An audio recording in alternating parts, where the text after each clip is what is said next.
예레미야 38장입니다. mat단의 아들 스바디아와 바술의 아들 그달리아와 셀레미야의 아들 유갈과 말기야의 아들 바스훌이 예레미야가 온 백성에게 이렇게 전하는 말씀을 들었다. 나 주가 말한다. 이 도성 안에 머물러 있는 사람은 전쟁이나 기근이나 연병으로 죽을 것이다. 그러나 바빌로니아 군인들에게 나아가서 항복하는 사람은 죽지 않을 것이다. 적어도 자기의 목숨만은 건질 것이며 계속 살아남게 될 것이다. 나 주가 말한다. 이 도성은 반드시 바빌로니아 왕의 군대에게 넘어간다. 그들이 이 도성을 점령한다. 대신들이 왕에게 말하였다. 이 사람은 마땅히 사형에 처해야 합니다. 그가 이런 말을 해서 아직도 이 도성에 남아있는 군인들의 사기와 온 백성의 사기를 떨어뜨리고 있습니다. 이 사람은 참으로 이 백성의 평안을 구하지 않고 오히려 재앙을 재촉하고 있습니다. 시드기야 왕이 대답하였다. 그가 여기에 있소. 죽이든 살리든 그대들 뜻대로 하시오. 나에게 무슨 힘이 있다고 그대들에게 반대하겠소. 그래서 그 고관들이 예레미야를 붙잡아서 왕자 말기야의 집에 있는 물웅덩이에 집어넣었다. 그 웅덩이는 근위대 뜰 안에 있었으며 사람들은 예레미야를 밧줄에 매달아 웅덩이 속으로 내려보냈는데 그 물웅덩이 속에는 물은 없고 진흙만 있어서 예레미야는 진흙 속에 빠져 있었다. 왕궁의 에티오피아 사람으로 에벳멜렉이라고 하는 한 환관이 있었는데 그는 사람들이 예레미야를 물웅덩이에 집어넣었다는 소식을 들었다. 그때 왕은 베냐민 문 안에 머물러 있었다. 에벳멜렉은 왕궁에서 바깥으로 나와 왕에게 가서 이렇게 아뢰었다. 높으신 임금님, 저 사람들이 예언자 예레미야에게 한 일들은 모두 악한 것뿐입니다. 그들이 예레미야를 물웅덩이 속에 집어넣었으니 그가 그 속에서 굶어 죽을 것입니다. 이래서야 되겠습니까? 성 안에는 더 이상 먹을 것이 없습니다. 그때 왕은 에티오피아 사람 에벳멜렉에게 이렇게 명령하였다. 너는 여기 있는 군인들 가운데서 30명을 데리고 가서 예언자 예레미야가 죽기 전에 어서 그를 물웅덩이 속에서 끌어올려라. 에벳멜렉이 그 사람들을 데리고 왕궁의 의복 창고로 들어가서 헤어지고 찢어진 옷 조각들을 거기에서 꺼내다가 밧줄에 매달아서 물웅덩이 속에 있는 예레미야에게 내려주었다. 에티오피아 사람 에벳멜렉이 예레미야에게 말하였다. 헤어지고 찢어진 옷 조각들을 양쪽 겨드랑이 밑에 대고 밧줄에 매달리십시오. 예레미야가 그대로 하였다. 사람들이 밧줄을 끌어당겨서 예레미야를 물웅덩이 속에서 끌어올렸다. 이렇게 해서 예레미야는 근위대 뜰 안에서 지내게 되었다. 시드기야 왕은 사람을 보내어서 예언자 예레미야를 주님의 성전 셋째 문 어귀로 데려왔다.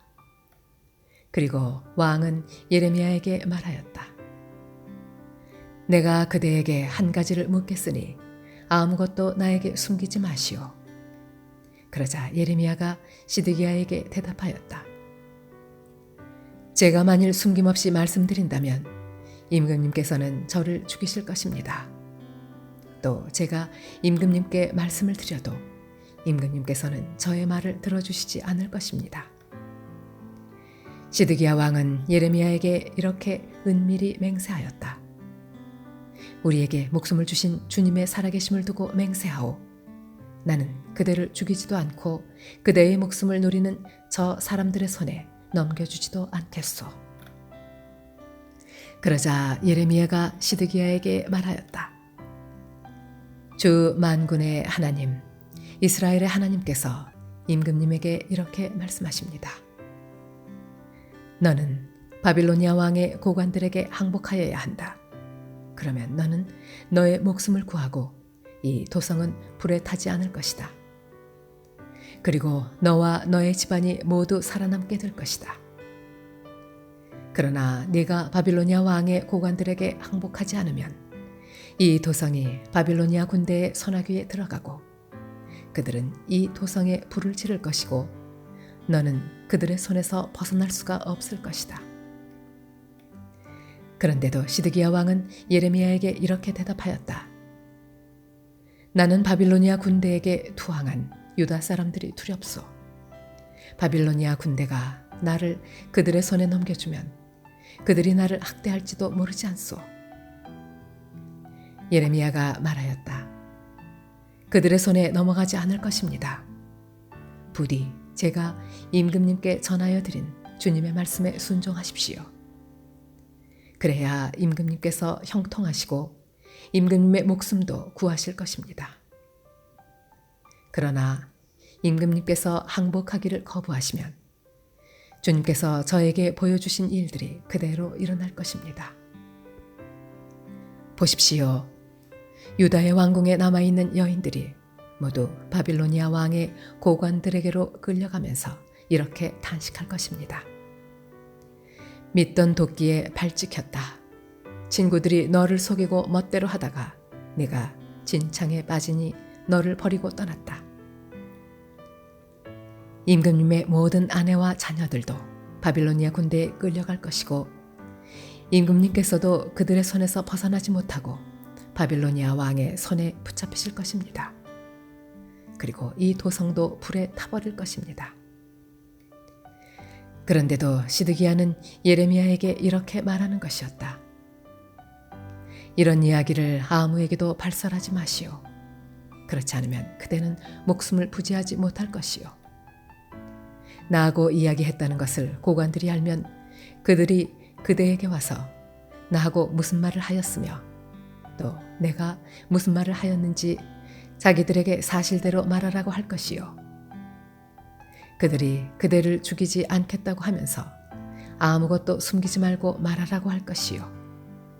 그러면 그대는 그대가 요나단의 집으로 돌아가면 죽게 될 터이니 그곳으로 돌려보내지 말아달라고 임금님에게 간청하였다고만 대답하시오. 과연 고관들이 모두 예레미야에게 와서 물어보았다. 그때 예레미야는 왕이 자기에게 명령한 그 말대로만 그들에게 대답하였다. 그 이야기의 내용은 전혀 탄로나지 않았고 대신들은 예레미야에게 더 이상 할 말이 없었다. 이렇게 해서 예레미야는 예루살렘이 함락되는 날까지 근위대의 뜰 안에 머물러 있게 되었다.